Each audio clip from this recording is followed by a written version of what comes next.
Cats beheaded and their heads boxed up and placed on neighbor's mailbox of Florida. Man is facing felony charges after allegedly killing 2 cats and leaving their heads in a box on top of another resident's mailbox. Demand maximum sentencing in this case. According to the Lee County Sheriff's Office, deputies responded to a call from a Bonita Springs resident who had discovered the cats' heads in a cardboard box left on top of her mailbox on March 13, 2025. Sheriff Marcino's Animal Cruelty Task Force was called to assist and responded by canvassing the neighborhood. With the use of license plate readers, DNA evidence that the task force collected, and cell phone videos of the brutalized cats narrating their fates, they had a strong and viable suspect. Robert Luther III was found fishing behind a nearby business. Despite his invoking his rights and refusal to cooperate with the detectives, the evidence found was probable cause for his arrest. In Florida, aggravated animal cruelty and aggravated stalking are both classified as third-degree felonies. He was charged with 2 counts each, aggravated animal cruelty and 2 counts of aggravated stalking, that each carry a maximum sentence of 5 years imprisonment for both types of charges.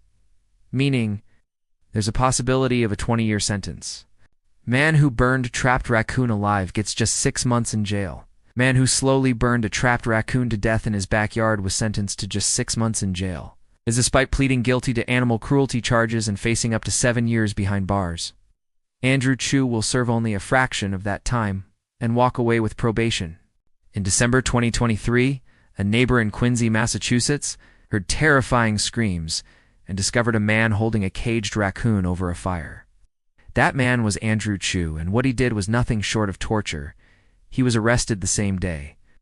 Andrew Chu was sentenced on March 24, 2025, in Norfolk Superior Court by Judge Michael Doolin. He pleaded guilty to 2 counts of animal cruelty.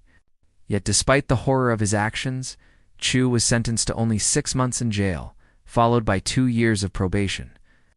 He is also barred from possessing animals during that time.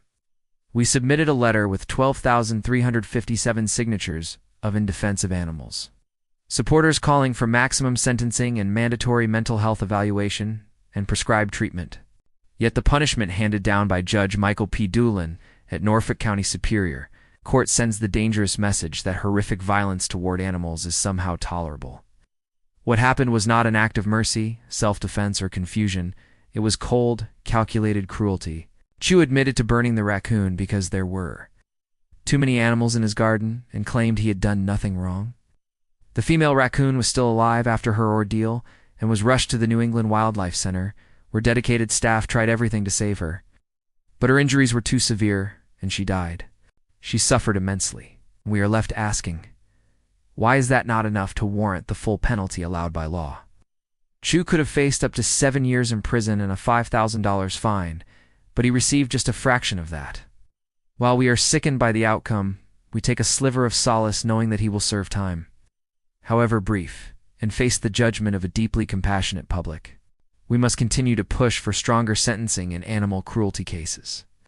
The legal system cannot claim to abhor violence and then hand out slaps on the wrist for heinous crimes. Animals suffer, they feel fear, they deserve protection.